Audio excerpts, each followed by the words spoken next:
মানে সোনায় সোহাগা হয়ে গেছে। মানুষের বাড়িতে বাড়িতে ওয়াসা পানির বদলে সেখানে দুধ বয়ে যাচ্ছে, এমন তো নয়। এমন কি হয়েছে? তা তো হয়নি। অনেক জিনিস অনেক দাম দিয়ে কিনতে হচ্ছে। দুর্নীতি যে একেবারে মুক্ত হয়েছে তা নয়। ফ্যাসিবাদের দোসররা বিভিন্ন জায়গায় বিভিন্ন ভাবে তারা এই প্রশাসনের মধ্যে অবস্থান নিয়ে আছে। কই এদের ব্যাপারে এত বলার পরও তো কোনো পদক্ষেপ নেননি।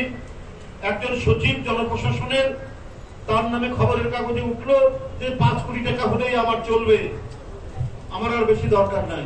তারপরও তিনি বহাল তবিয়তে টিকে থাকেন।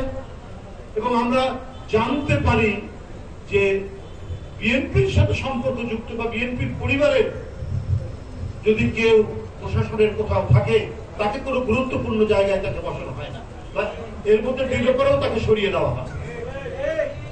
তার মানে কোন একটা এজেন্ডা এবং পরিকল্পিত নকশার মধ্যে দিয়ে কি এই সরকার চলছে? এটাই তো আজকে মানুষের কাছে সবথেকে বড় প্রশ্ন। এই কারণেই তো আজকে এত ধোঁয়াশা তৈরি হচ্ছে। সুতরাং জনগণের সাথে ছলাকলা করলে এটা কিন্তু এর প্রতিক্রিয়া ভালো হয় না। পক্ষ থেকে আয়োজিত আজকে 17 এপ্রিল 2025 ইলিয়াস আলী গুমের 13 বছর উপলক্ষে আয়োজিত আজকে আলোচনা সভা এবং দোয়া মাহফিলে উপস্থিত আছেন সভাপতি হিসাবে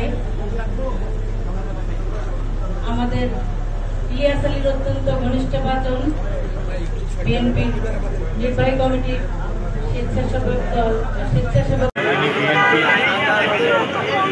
জাতীয় নির্বাহী কমিটি সাংগঠনিক সম্পাদক, তিনি সাবেক এমপি ছিলেন। আন্দোলন সংগ্রামে একটি বিশাল অগ্নিস্ফুলিঙ্গ। দেশবাসী জানে আধিপত্যবাদ ভারতে মুখপাত নির্মাণ এবং দেশকে প্রধানত করা দাবিদার রাষ্ট্রের পরিণত করার ষড়যন্ত্রের বিরুদ্ধে ইলিয়াস আলী রুখে দাঁড়িয়েছে। আজকে 13 বছর হয়ে গেল, আমরা ইলিয়াস আলীর সন্ধান এখনো পাই নাই। আমরা চৌধুরী আলম, সুমন, তাদের সন্ধান আমরা পাই। আজকে 13 বছর ফ্যাসিস্ট সরকার ক্ষমতায় ছিল, তারা গুম করেছে। কিন্তু গত 5 আগস্ট আমাদের ধারাবাহিক সংগ্রামের ফলশ্রুতিতে ফ্যাসিস্ট সরকারের পতনের প্রায় 8 মাস হয়ে গেল। এখন অন্তর্বর্তীকালীন সরকার ইলিয়াস আলীর বিষয়ে এবং গুম হওয়া মানুষগুলোর বিষয়ে সুস্পষ্টভাবে কোনো কিছু বলে নাই।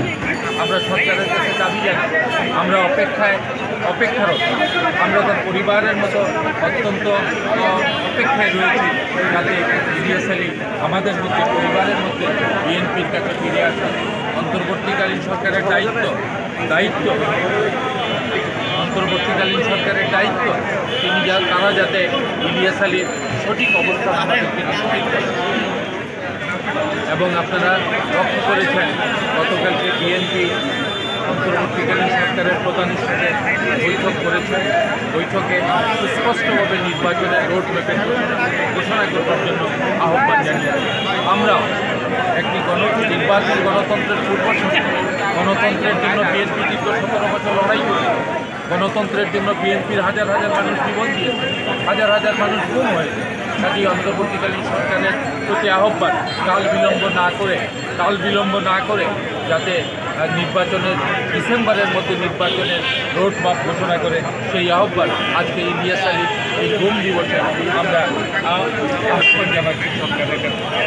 সরকারের শুভোদয় উদয় হবে যদি সরকার খুব দ্রুত এই বিষয়ে ঘোষণা দেন। আর যদি না দেন, আবার গণতন্ত্রের স্বার্থে গণতন্ত্রের লড়াইয়ে বিএনপি রাজপথে থাকবে এবং আন্দোলনের মাধ্যমে